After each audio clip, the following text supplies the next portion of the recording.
Hi everyone, it's Dmitry and welcome to my So Expired channel.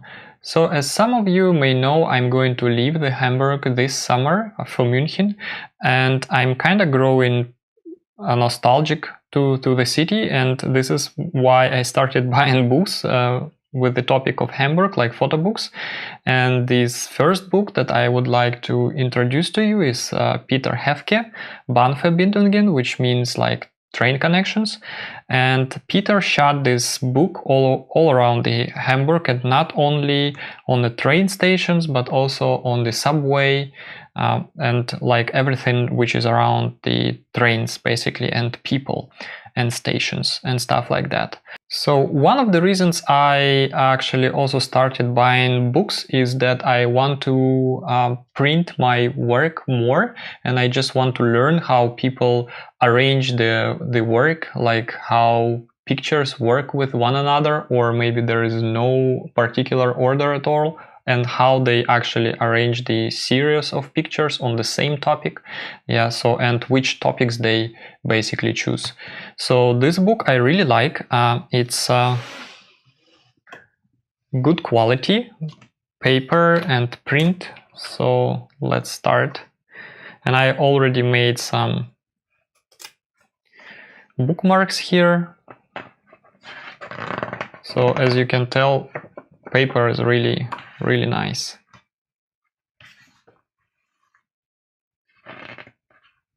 And there are a lot of interesting photos. Some of photos are kind of cliche photos, nevertheless they executed really well, and I even bookmarked some of those. I will show you later which one. But this book has really a lot of interesting photographs. And I like that author also includes those little stories, how he approached people and asked whether it's okay or not to take a photo of them, because in Germany it's really strict. You actually have to have like ideally written permission to take a person's photo, and yeah, but at least you have to have like a verbal agreement, and if you don't have it, you can get yourself in trouble. So this is why Peter meticulously asked pretty much everyone whom he could ask. So for example, this girl, I really like this. It's kind of a frame. It's, as I said, it's kind of classic composition. There is something going on the background, and you can tell that this is a train and there is a person standing, but those are so subtle. And this girl is here and actually holding the telephone.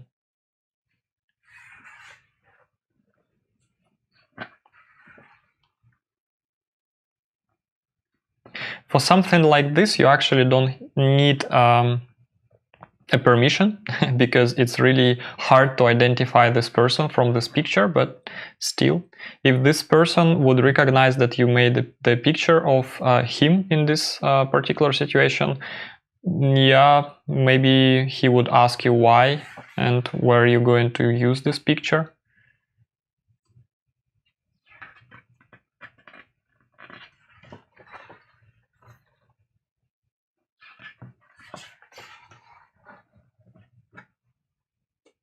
And I really like to look at the photographs of the city where I live, because it kind of reveals like different parts of the city I never been to.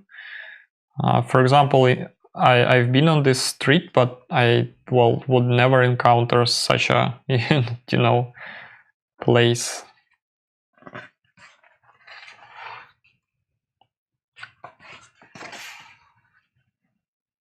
I have photographs of that bridge as well.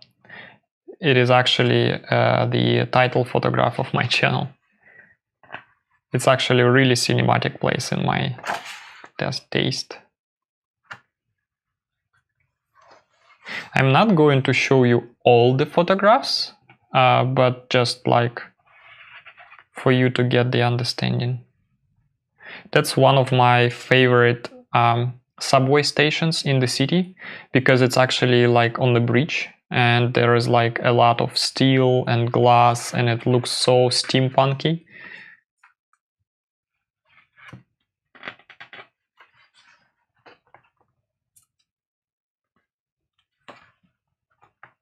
Yeah, of course.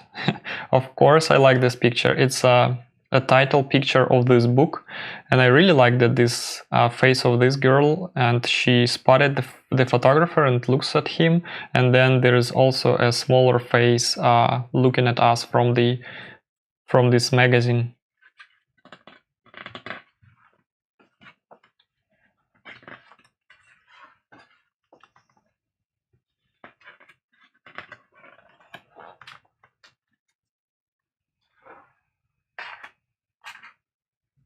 I really enjoyed those little stories. They somehow bring the mood of the book to life, and like the mood of the photographer. So this puzzles me a little bit. I really wonder why this photograph is so small. Maybe because the subject is kind of something that you wouldn't really notice. I really like those nuts here, and then this rail kind of cuts, and then you don't see any rails, continuing. So, like, I would really like to know why Peter put this, or editor, whatever, whoever actually put this book together, decided to have these photographs in so small size compared to this one, for example. Well, I don't know. So this is something that I would actually learn from those photographs. Why people doing and making like different decisions, right? So like why they position these two photographs together? Well, they kind of symmetrical one to another, but still. Those two, for example, why they are together? Maybe there is no particular reason, maybe there is one. And I think that like the more I look at this book, the more I find some meaning, so to speak. Yeah, this photograph, I actually even got like a goosebumps. So it's it's really kind of cliche photograph, right? So we see the back of this girl, and like her, the wind like kind of blows her hair, and she just tries to hold it, and it looks like she's a redhead girl, and then there is nothing there, it's just like an empty field. But I really like this. For me, it's like it's a really strong picture, and I again wonder, why is it like not bigger? Why is it like smaller? Maybe author tries to kind of draw our attention to this picture, so that's like less to focus on. For example, it's like the same format, right? But this picture is much bigger. Yeah. And they kind of also rhyme with each other, right? So there is like a person, and then there is something going on the background, and like not really much. So it's a, let's say, monotonous background, and here as well, it's like pretty much.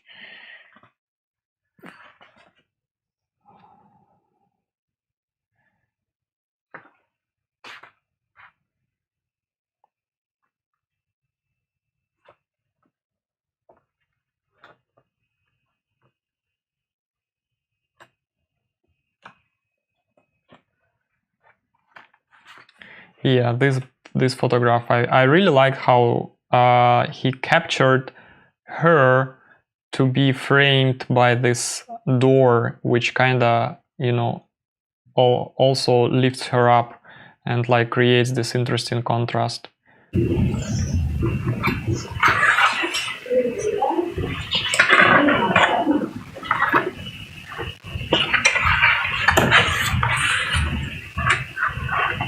I also like those kind of shots. I even have something like that as well.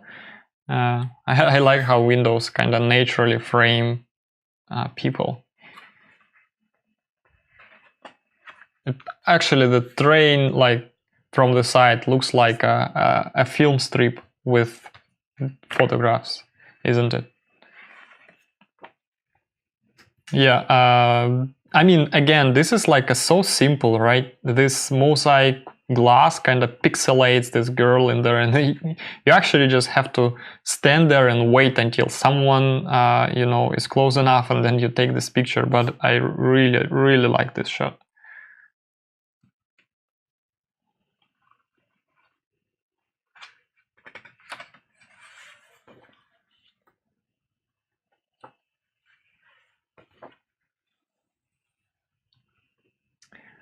I like how people actually, you know, take like almost identical space between each other. It's like, and then again, those lamps, they kind of also, you know, separate the picture. I'm not sure that Peter actually did this on purpose, but I really like the symmetry in Rhine, that they like really, you can like see it, that the space is identical.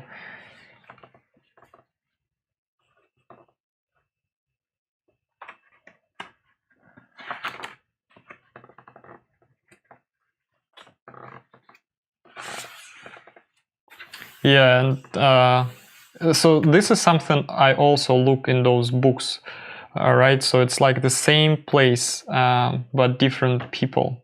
So he just stood there for like some time and just took, I don't know how many photographs. And now you see kind of the people change, but the train stations stays the same.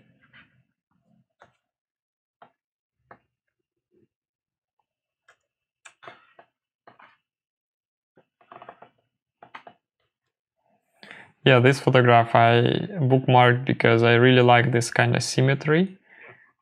And I really like how this couple kind of counterweights this building on this side and actually creates this symmetry. Otherwise, that would be kind of empty, I think. And here actually Peter explains all the implications of being a street photographer in Germany, and like how he approached like people, and whom he approached, who actually let's say forbid him from like using photographs, and whom he couldn't ask but hopes that it's okay to actually publish this photograph. So that's it for this book. This book is actually, it's not really expensive. I don't remember how much it was, but I bought 3 books and I paid 50 euros, which is like slightly more than 55 bucks, I guess. So this book should be something around 90 euros. And it's really quality work in all meanings. So the print quality is outstanding, and the content is really good, and it's like scenery is also really good. So if you're not like familiar with Hamburg, I would really like to suggest you buying this book and actually learning from Hamburg. It's like, what's the city like? Because I think he actually captured the atmosphere of the city. It's like a lot of fog, it's like rainy weather, it's windy and stuff like that. So with that, I don't have anything left to say about this book. Yeah, and I just want to thank you for watching, and I see you next time.